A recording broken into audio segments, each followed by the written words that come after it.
So now that you're ready to begin, I'll invite you to start out our restorative yoga practice in a posture called Viparita Karani Mudra, nicknamed the Stairway to Heaven. So for this posture, consider placing your bolster about 1 inch away from the wall. And if you need extra support, your blanket can go right next to the bolster for your shoulders.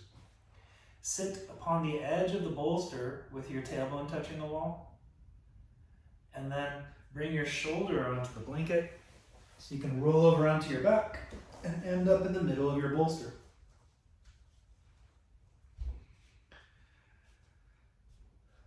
Now, the most important part of this posture is feeling so comfortable that you can let go of all of your muscular tension and settle into stillness. So try that, and if you decide that you need to make an adjustment, it's a lot easier to scoot away from the wall than towards it. So be conservative about scooting away from the wall. And if you feel like your pelvis needs to tilt forward, and anterior tilt, you can just push your heels into the wall, pull the bolster towards you, and sink your tailbone between the bolster and the wall for a bit of an anterior tilt. Some people need that to reduce discomfort and avoid pain. If the exact opposite is true, then you can push your heels into the wall, push the bolster towards the wall, and scoot away a little bit. This will tilt the top of your pelvis backward, a posterior tilt. And for most people, that helps to alleviate their common problems. We're going to attempt to be here for 8 minutes so you can get the circulatory benefits of the Stairway to Heaven. And as your body is getting settled into the posture, and you're doing your best to let go of any tension in your face, your neck, your shoulders, your hands, your feet, all the way down to the toes, consider helping your mind get settled now into the present moment, what's happening as it's happening, and into your body by following your breath as closely as you can.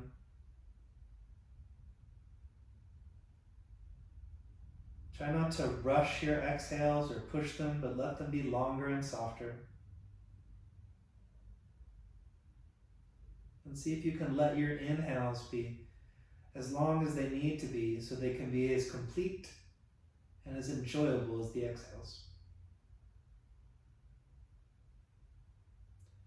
Sometimes you'll need to breathe more quickly than others, and sometimes the breath may even pause organically. Just let the breath do what it needs to do.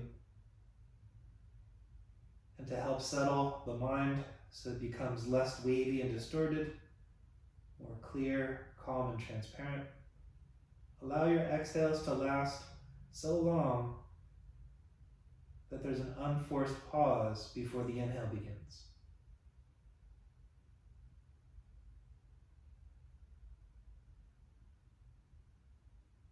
If ever you need to come out of this pose early, feel free to bend your knees and come out a little bit, or all the way if necessary.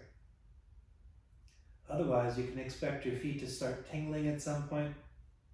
That's a good sign that you're receiving the benefits of stronger arteries and relieved veins.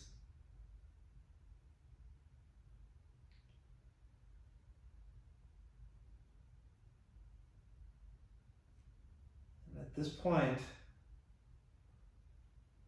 I'll set the stage of our story by introducing Rama and his brother Lakshmana within his father's court, Dasharatha, who was king of Ayodhya.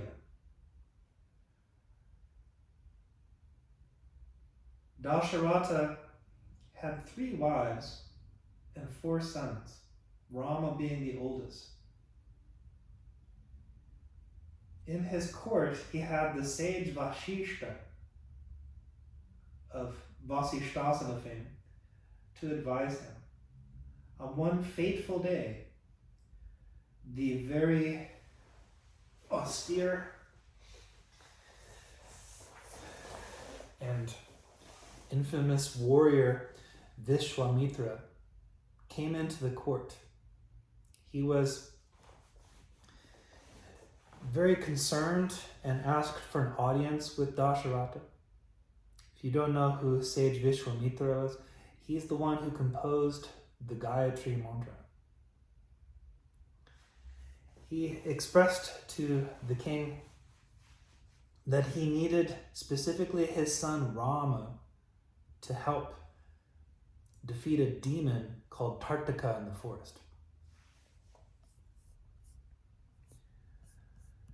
The king was not about to give up his oldest son and said, "Please take me instead. When I gave you my word that I would help you, I had no idea that you would ask for Rama, anything but that." Vishwamitra said, I thought you were a man of your word.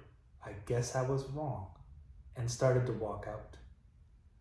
That's when Vishwamitra, or sage Vasishta, explained to Dasharatha, it is not a good idea to be on Vishwamitra's bad side. Trust me. He then expressed to King Dasharatha that Rama would be fine and that Vishwamitra would help to provide divine weapons that would allow Rama to be successful. So Dasharatha eventually offered Vishwamitra his very son, and that's when Lakshmana stepped forward as well and said, "I will help." So both Lakshmana and Rama went to the forest in hopes to defeat the demoness Tartaka and her son, the evil Marich, who were terrorizing all the people who were trying to live a good life in the forest.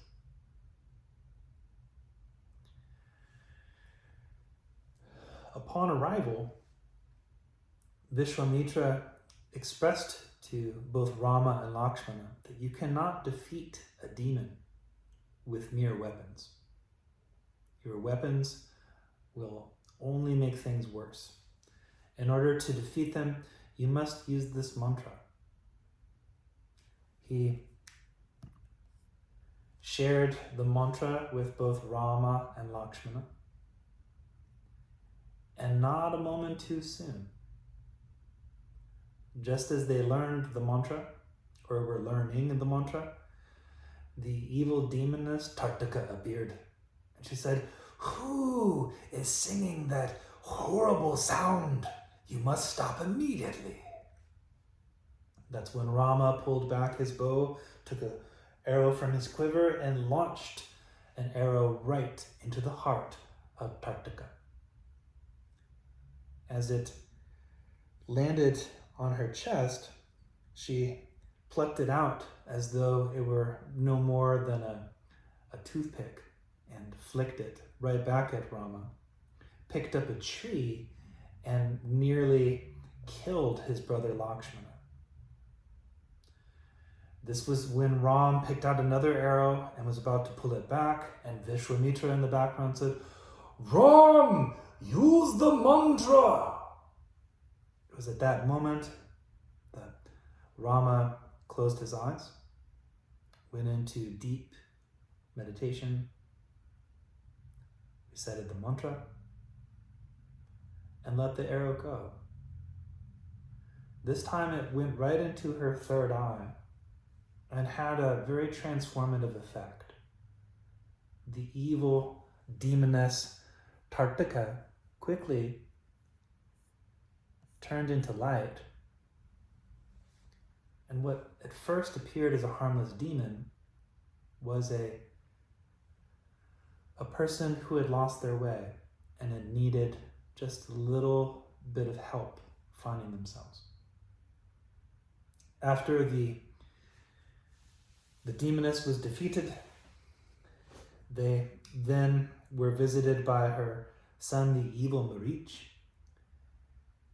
And it was at this point that Vishwamitra bestowed upon Rama and Lakshmana the divine weapons that they would need to defeat these evil demons as well as many others. Now you can take this literally, or you can look at this figuratively. But the demons, although personified, are not necessarily external to us, but the demons that hunt us all would be our very own ignorance, our egotism and pride, our greed, as well as our addiction, hatred, and grasping. So the stairway to heaven, Viparita Karani Mudra, was a posture from the post-classical period of yoga where more emphasis was placed on the body as a means of taming the mind.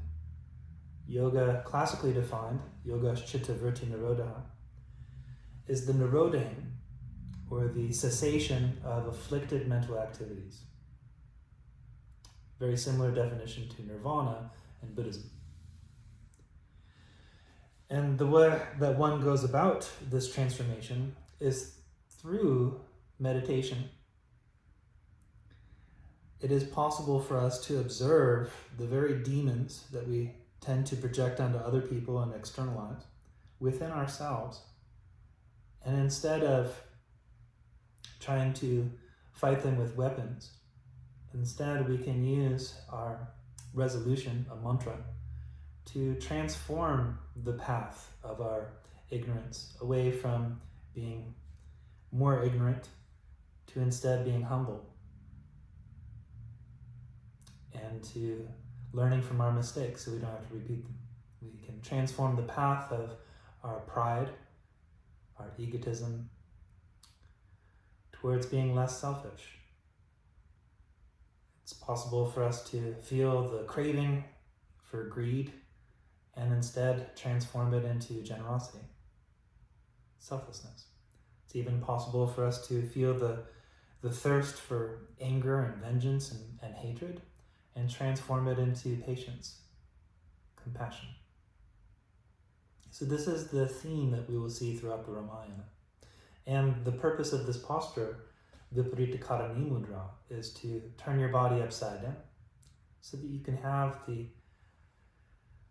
advantage of tracing the path of emotions through your body, the pranavayus, and transforming our tendencies to be afflicted into being unafflicted.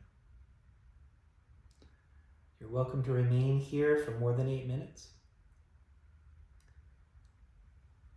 But if you're ready to come down at this time, kindly bend your knees and continue the long, soft breathing, keeping your body as relaxed as possible.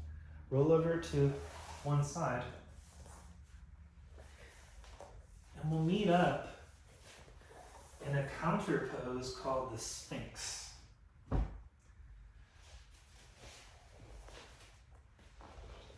Might be awkward coming from the stairway to heaven to the Sphinx, but once you arrive, you might find it makes a lot of sense somatically. In the Sphinx pose, consider the bolster underneath your thighs if you need a little extra support in that way. And you're welcome to just simply rest here for a minute.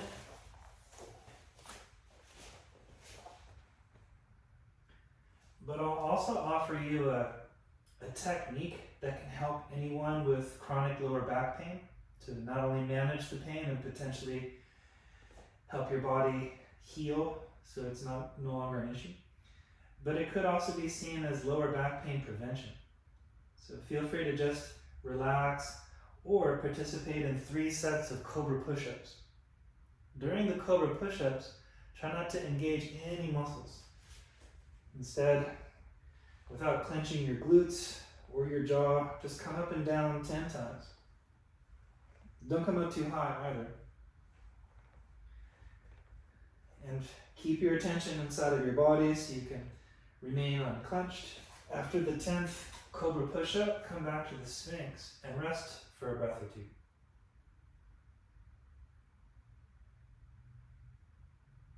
When things begin to settle again, go ahead and repeat 10 more cobra push-ups.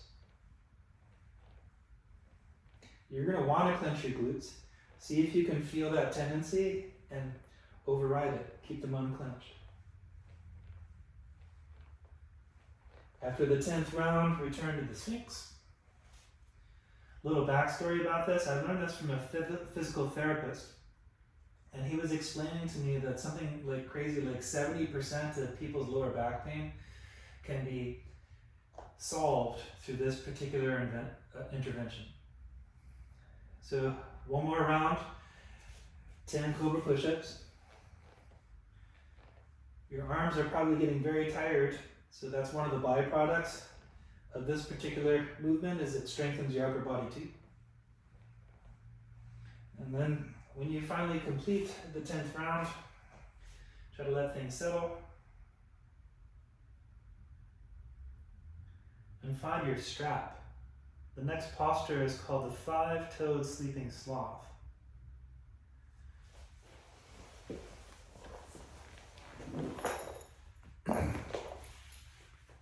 So as a restorative pose, if you just want to set things up and relax, you can take your strap, granted that it is a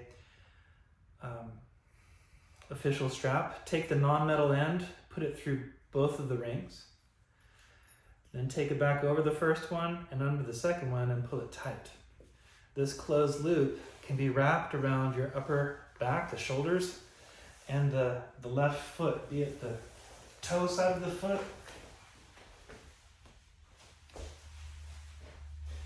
or the heel. If you have sharp shooting pains, then that might be a sign that you might want to go for the heel instead. One of the downsides of this particular approach is that if your strap isn't long enough, then it's more of a problem than it is a help. So if you suspect your strap is not long enough, you can keep the closed loop and consider making it tighter so that you can just rest your arms on the strap and relax the majority of your body.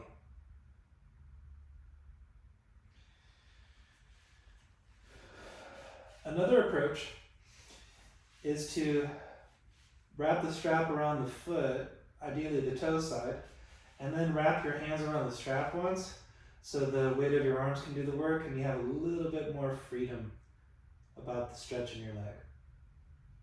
Most welcome to bend the knee. And as you're getting settled into this shape, please allow your breath to continue to be longer than usual, but unrushed and unforced. Even though you're trying to find the right intensity for your left leg, go further away, closer to the left or the right. See if you can also share your attention with the rest of your body and make sure you're not clenching your jaw or your neck or the other leg, the groin. We're going to be here for a few minutes more with some variations.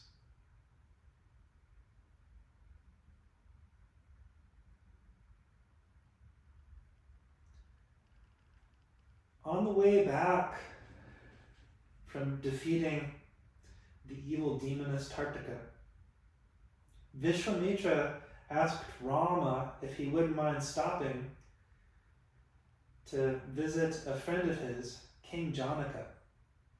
King Janaka was having a Swayamara for his daughter Sita. Sita,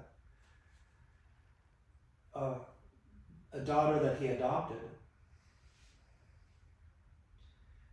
was looking for a husband, and one of the qualifying things that you had to do was to not only pick up the bow of Shiva, which was this enormous bow, but you also had to take a string and string it from end to end so that it would shoot. Rama said that he would be delighted to go and participate.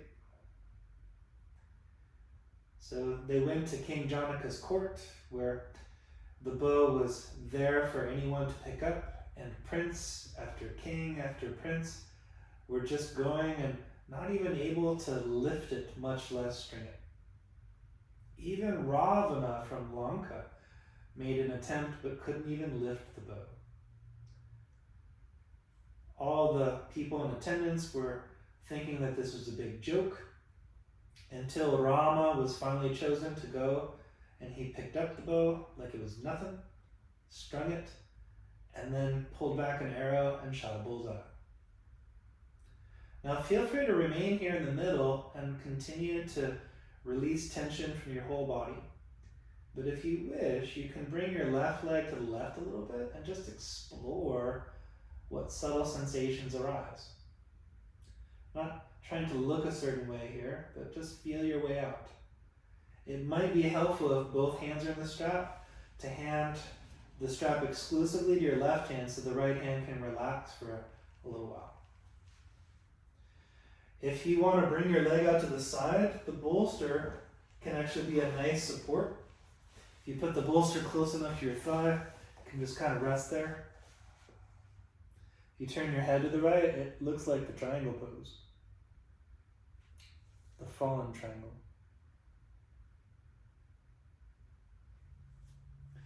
So, Rama was married to Sita, and they were sent back to Ayodhya. And on their way back, their caravan was stopped by a mysterious figure standing in the road. His name was Parashurama. He said, "I'm here to speak to Rama." So Rama went and met Parashurama in the dark of the night. And he said, "I heard you strung Shiva's bow. Let's see if you can string this bow." And he pulled out the bow of Vishnu called Sharanga. Rama very quickly picked up the bow and strung it from end to end, pulled an arrow out of his quiver and pulled it back. But rather than pointing at Parashurama, he said, "Where would you like me to point this?" and demonstrated that it can shoot. And it was at this point that Parashurama had this very strange feeling that he was staring back at himself and said, "I think I've made a mistake. Please keep this bow and carry on, dear Ram," and went on his way. Rama and Sita returned to Ayodhya, and King Dasharatha was so happy that he decided that he was going to give up being king. When you're ready, please slowly bring your leg back up to the middle, speed of a sloth, and hand the strap exclusively over to your right hand so the left arm can relax. Now, just consider, you don't have to go anywhere from here, but if you have your leg up in the middle, notice what happens when you internally rotate your leg and how that feels.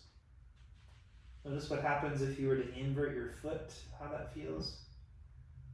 Just keep the sensations on the mild side. And if you want a gentle stretch for the outer leg, just bring your left foot to the right a little bit and towards your shoulder. But try not to go so much that your nervous system gets so overwhelmed you can't slowly breathe.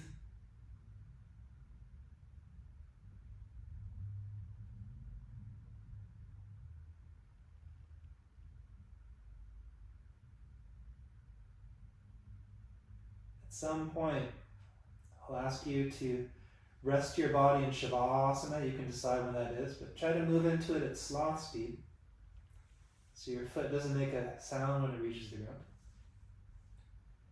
And attempt to rest in stillness so that you can observe the subtlest of sensations within your body.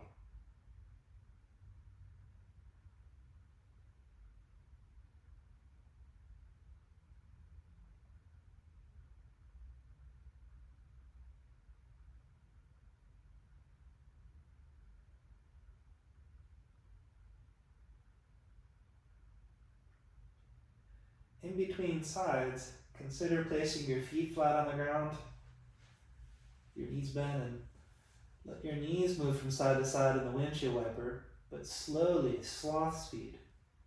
Slowly and without clenching your muscles in the arms, your back, or your legs.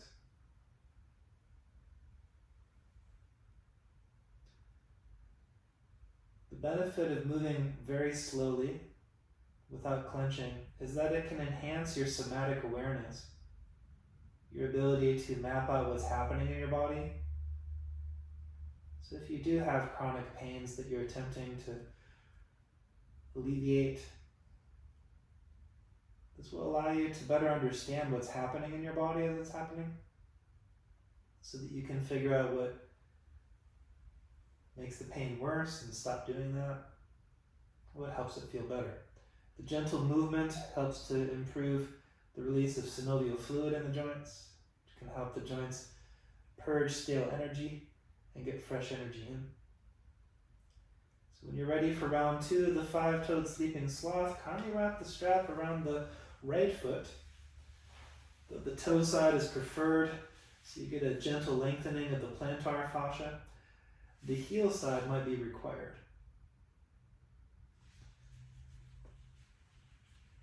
Wrap the strap around your shoulders if you can, or hold on to it if you need to. Get creative.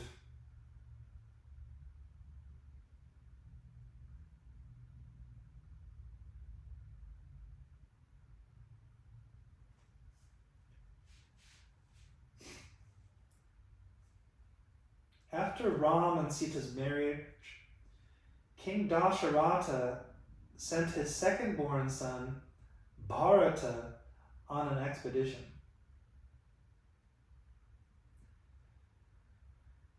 His mother, Kaikeyi, was believed to be his favorite wife. He had 3 wives. But King Dasharatha announced that he was going to hand over his kingdom to Rama, his eldest son, because Rama was married now and had Princess Sita would become queen, and all that is right would continue in Ayodhya. They set the coronation day, and everyone was delighted. Well, almost. There was one person who had mixed feelings, and it was Kaikeyi, Bharata's mother. Although she was able to cope with the fact that her son was not going to be crowned king, her maid poisoned her mind by saying that this is an injustice and you need to do something to fix it. So Kaikeyi sent for King Dasharatha late in the night before Rama's coronation day. And when Dasharatha showed up to his favorite wife's chambers, she was lying on the floor crying. He said, "Kaikeyi, what is the matter? What can I do to help?" She interrupted her sniffles to explain to Dasharatha, "Remember that day on the battlefield where I rescued you? I saved your life?" It's like, "Of course I do." She said, "You promised me 2 boons," which are special promises. And he's like, 2? I'll give you as many as you want. What can I do to help you? And she said, I need you to make my son Bharata the king, and to banish Rama from Ayodhya for 14 years. King Dasharatha laughed and said, "That's hilarious. No, really, how can I help you?" And she said, "That's all I want. You're either a man of your word or you're a liar. Please consider handing both halves of the strap over to your right hand exclusively and bringing your right leg to the right at sloth speed. You can turn your head to the left if you like. In order to let your body completely relax, you might need to put the bolster underneath your right thigh.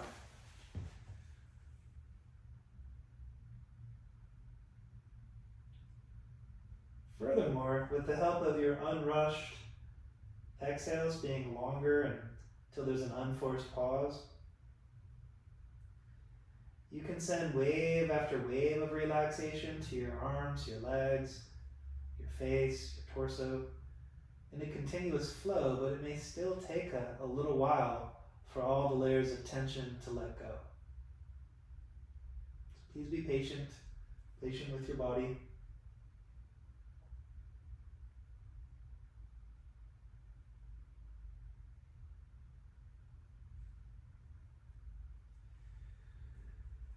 After spending hours trying to talk Kaikeyi out of this strange request,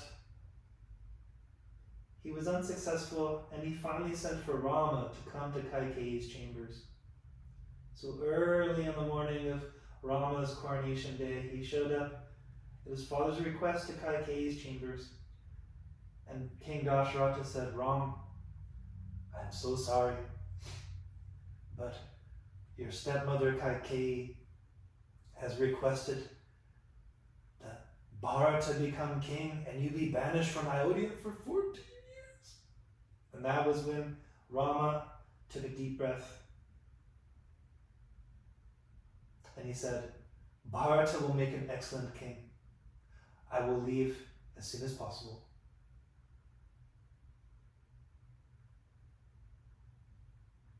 Rama immediately went back to his chambers where Sita was getting ready for the coronation day. He saw that she was so beautiful, so precious, that he didn't feel like she should have to share in the horrible fate of living in the forest for 14 years. So he immediately went to pack his suitcase of the things that he would need and was thinking about leaving without even telling her. Immediately Sita demanded what was going on, and when he revealed to her that he has been banished to the forest for 14 years, she said, I am coming with you.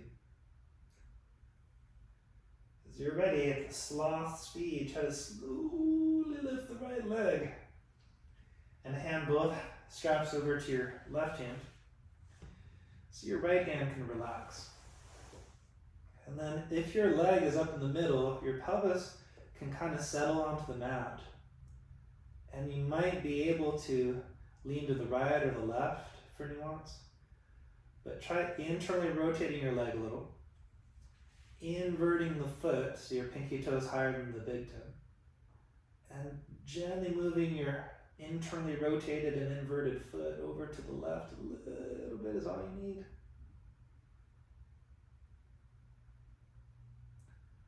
Lakshmana heard about this fate as well, and he also volunteered to accompany Rama into the forest for 14 years. Rama was delighted. He was touched that his brother and his wife were so devoted to him.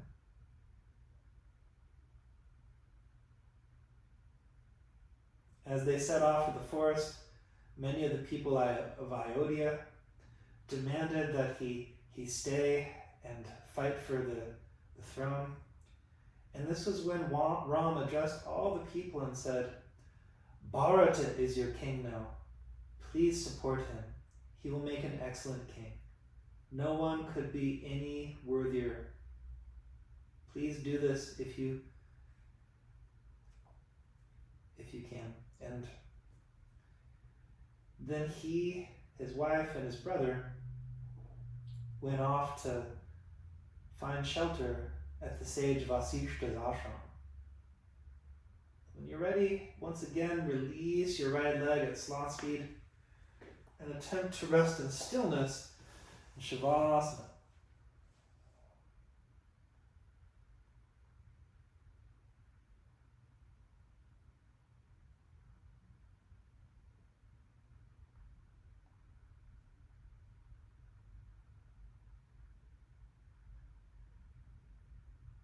As things settle and you become more aware of the subtle sensations, not just the earth underneath your back, but the air on your skin, please place your feet flat on the ground And consider coming up into the drawbridge where you lift your spine vertebra by vertebra on the inhales, and then lower your back one vertebra at a time on the exhales. It's like a little self-massage for your back. If you want to get your whole body involved, lift your arms at the same time as your spine. And try to lower your arms and spine simultaneously to the rhythm of your exhales, just 1 or 2 more times.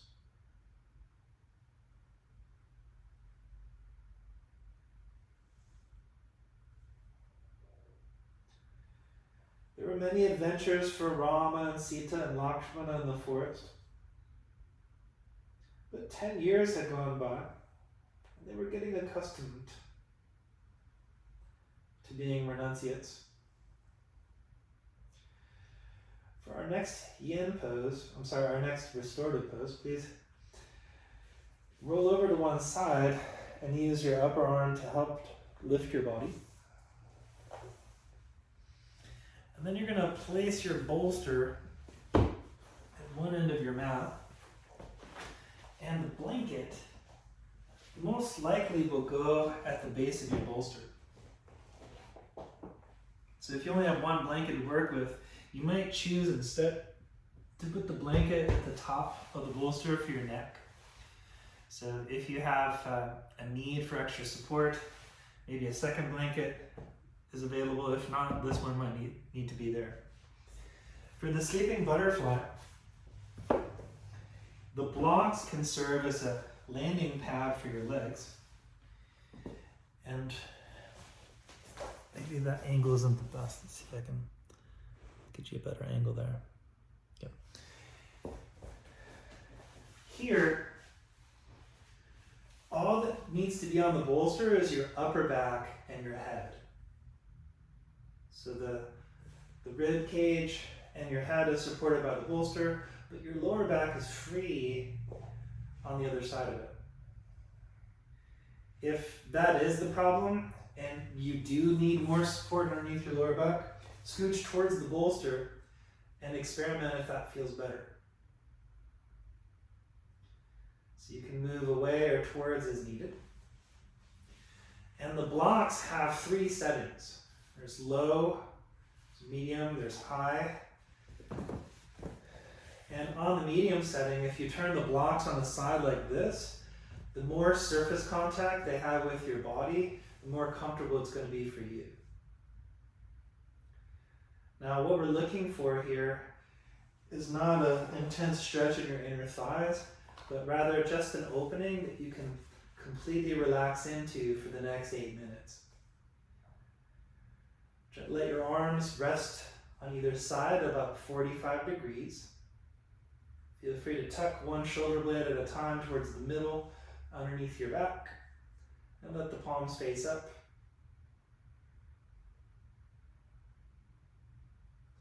To get settled into this pose, because there's a little bit of an opening in the front, consider what's called Viloma Anuloma, a breathing technique where you breathe into your lower lungs first and pause. You breathe in again to the middle section of your lungs and pause. You breathe in again to the uppermost section of your lungs and pause. And then exhale all the way out without interruption. Try not to push the breath out. Let it flow on its own. Repeat that at least 3 times.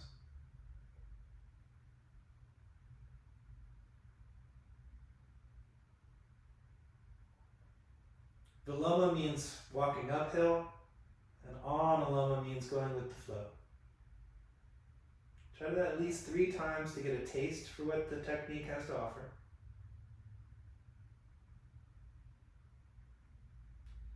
It builds tension to release tension.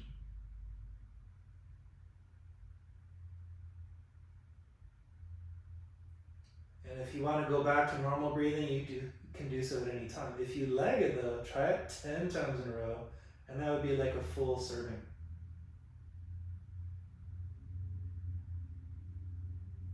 Anyhow, word had gotten out to Ravana's sister Shurpanaka that the people in the forest were starting to have a certain type of faith or confidence in Rama, and this was interfering with their plans. Ravana said, "Rama, isn't he just some coward that was asked to leave his own kingdom?" Shurpanakha said, "Probably. Let me go check it out and see what I can do to change things." So Shurpanakha went to where Rama, Sita, and Lakshmana were in the forest. And she decided to pay them a visit. When she saw Rama, she said, "Oh, you're so nice, you're so beautiful, you're so strong. I would like to marry you." And Rama laughed. He said, "Well, you'll have to explain that to my wife Sita. She's not keen on letting me marry anyone else." And as soon as Shurpanakha saw Sita, she went right up to her and tried to kill her. Rama quickly grabbed her wrists and threw her off, and that's when Lakshmana fought back and deformed her. She ran back to her brother Ravana and explained that Rama did this. Ravana was so upset that Rama had done this that he tried to wake up his elder brother Kumbhakarna, who had almost been asleep for so many years, to achieve immortality. He just had 6 more months of sleep left and then he would be immortal. So Ravana asked to wake him up 6 months early, but to no avail. He decided that he himself would have to go and pay Rama, Lakshmana, and Sita a visit.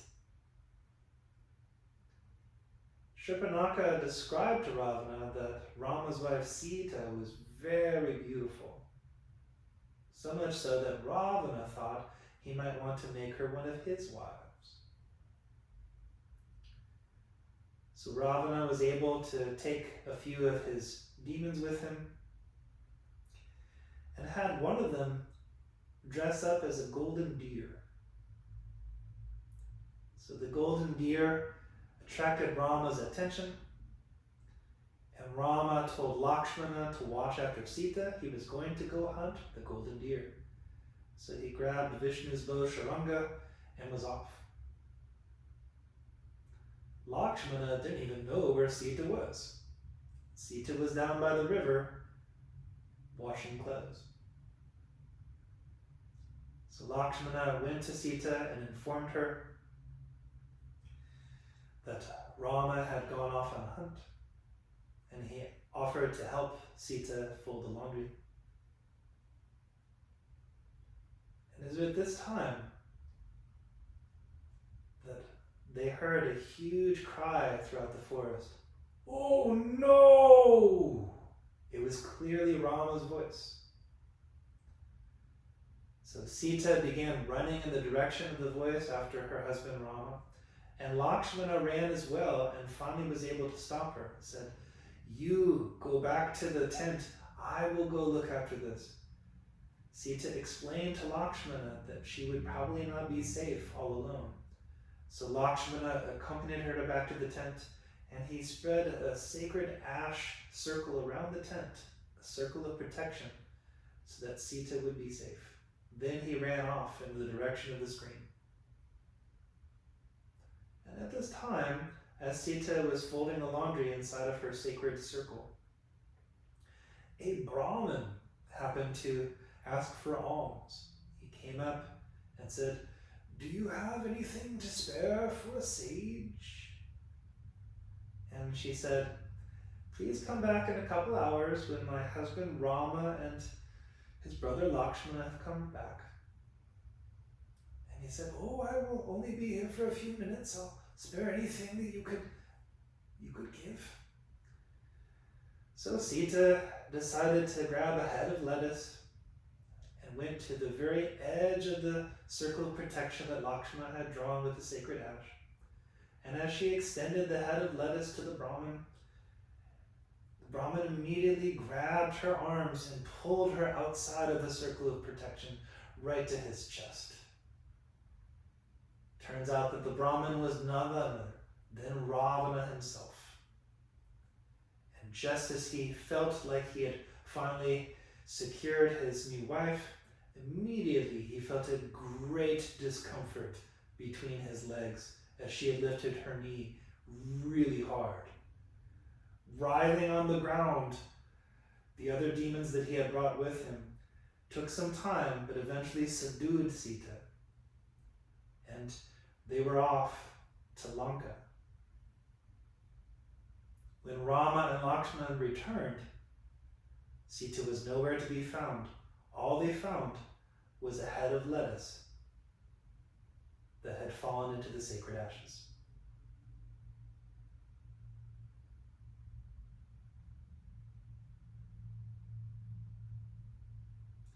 Now you're welcome to stay here longer in the sleeping butterfly, but at some point I'll ask you to straighten your legs and remain on the bolster if you can for at least a minute. Call it the sleeping caterpillar.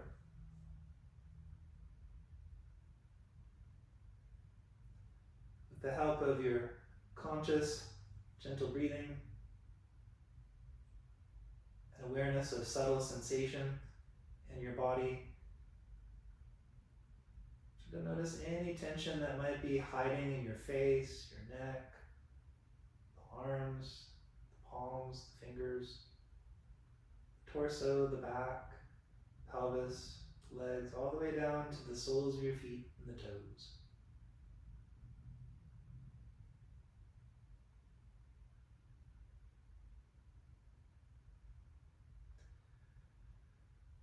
On the way to Lanka, an eagle spotted Ravana stealing Sita and attacked Ravana, attempting to stop. This eagle's name was Jatayu. Jatayu was unsuccessful, however. Ravana cut him and he fell mortally wounded. And it was this eagle that apparently conveyed to Lakshmana and Rama that Sita had been kidnapped. When Rama realized that his Sita had been kidnapped, his mind was overcome with great anger and thirst for vengeance. As he was vowing to greatly punish whoever was responsible, his brother Lakshmana was there to help return him to reality and say, Rama, you need to get it together, man. And after he had this reflection with his brother Lakshmana, Rama took a deep breath and said, you're right.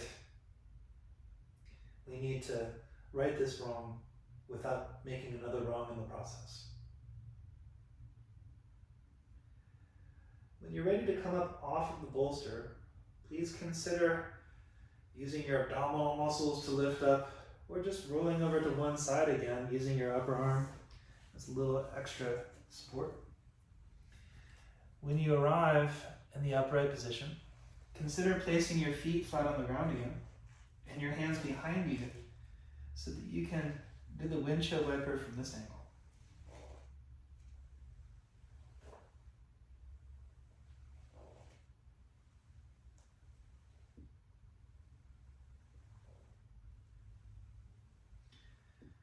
From here,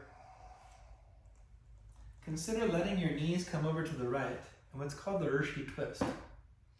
So rather than doing the restorative version where you lay down on your bolster, which you're welcome to do, I'm going to ask you to do a more active version where you twist your upper body over to the right and attempt to lengthen the front of your body while gently compressing the back. So feel free to move your left knee back into extension and back bend and twist without compressing your back too much. It's possible for you to lift your chin up into the right and bring Just a gentle opening and lengthening here in the scalenes on the front side of your neck.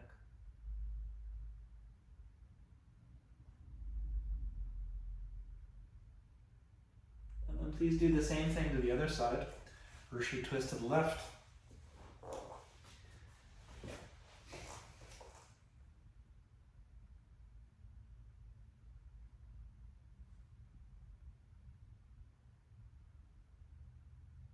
There is a version where you can come down to your elbow, so it's just your body weight that's doing the work. But we're not going to stay here, we're just using this as a neutralizing pose. So kindly come back to the middle. And prepare for our final resting pose, Shavasana. If you put the bolster underneath your knees,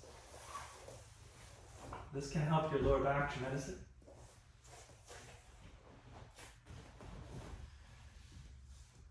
But position your body skillfully enough to where you can let go.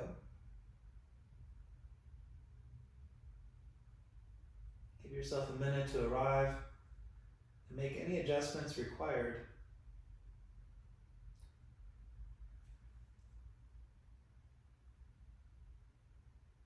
Before you let go completely of even the breathing, concentrating your attention, for just one more minute, consider extending the length of your exhale softly and moving your attention from the head all the way down to your hands and feet, sweeping your body for tension that can be released, and releasing it by sending wave after wave,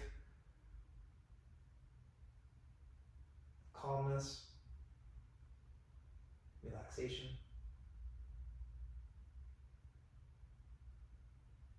And then at some point when it feels right, consider letting go of even consciously breathing.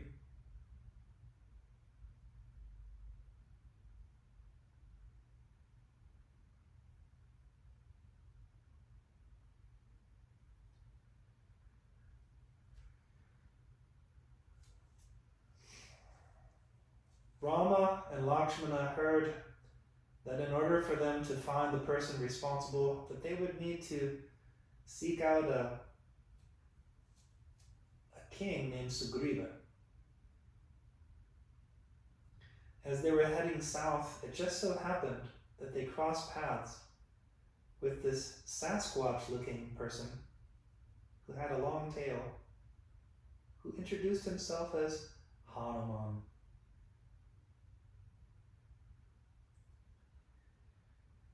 When they explained what they were doing, they were on their way to finding Sita. Hanuman said, "Sugriva is my king. I will take you to him right away." Although Sugriva wanted to help Rama and Lakshmana, he unfortunately had to rescue his own family from his brother Vali. So Rama agreed to help Sugriva rescue his family from Vali, and Sugriva vowed to help Rama rescue Sita from Ravana. As they went down to the edge of India, there was a strait that they could not cross. It was too long, too big. And it was at this moment that Sugriva finally revealed that Hanuman was not a normal monkey. When he was born with great superpowers. He could fly, he could become as big as he wanted. In fact, his name Hanuman, which means glass jaw or broken jaw, was a name that he earned when he decided that the sun was candy and went and swallowed it. With everyone in darkness, they had no choice but to break his jaw to free the sun, and that's how he earned the name Hanuman. It was at this time that the elders of the Varna tribe decided that they needed to put a spell on Hanuman, make him think that he was an ordinary monkey, so that he could be properly raised to learn the rights and the wrongs of life. And at the time when he would be ready when he could use his powers to be of service, then they should be revealed to him. So Sugriva simply relieved the trance that Hanuman was under, and Hanuman quickly realized that he had superpowers and was sent over the strait to Lanka in order to free Sita. Rama had given Hanuman his ring so that Sita would recognize him, and Hanuman quickly found Sita in her chambers and presented the ring to her. Though Sita was still skeptical, she told Hanuman to tell Rama that if he wanted to rescue her, that he was going to need to come and defeat Ravana so that he could rescue her and all the other prisoners that Ravana had been keeping. So Hanuman, he decided to get an audience with Ravana and ask Ravana to surrender or otherwise face the wrath of Rama. Ravana had no intentions of surrendering and ordered Hanuman to be killed, not understanding that Hanuman was not an ordinary monkey. He had Hanuman's tail set on fire. Hanuman allowed his tail to be set on fire before he became 1,000 times his original size and decided to let his tail touch every building that he could on his way to flying out of Lanka.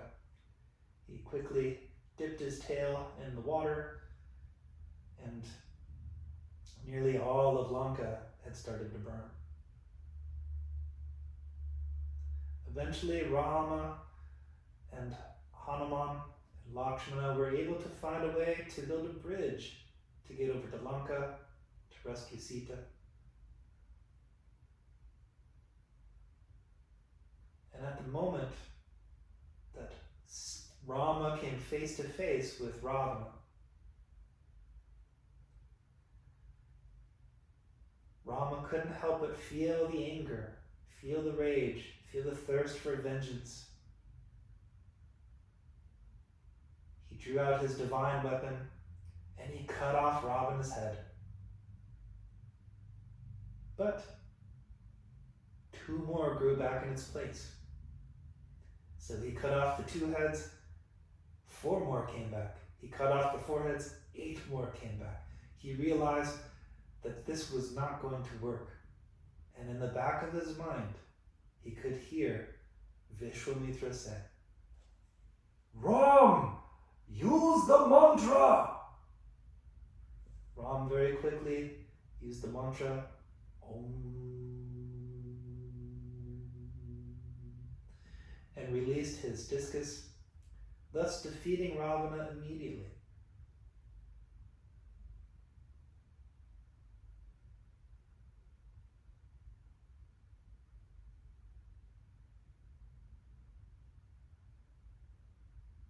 And peace was restored to Lanka and eventually Ayodhya.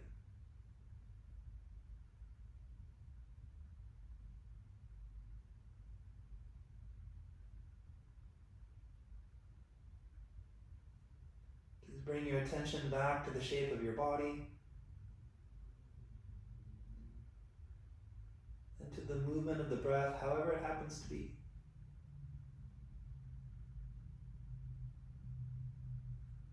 Of course, you can breathe any way you want. But if you're looking for the inspiration to rise up again,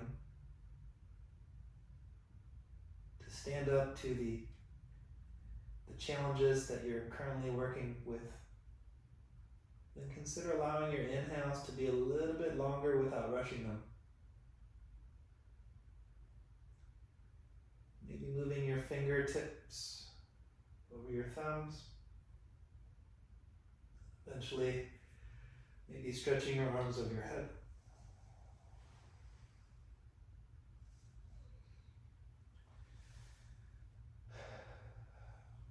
Roll over to one side or grab your shins and rock up depending on your mood. Give yourself a minute once you're upright again to let things settle.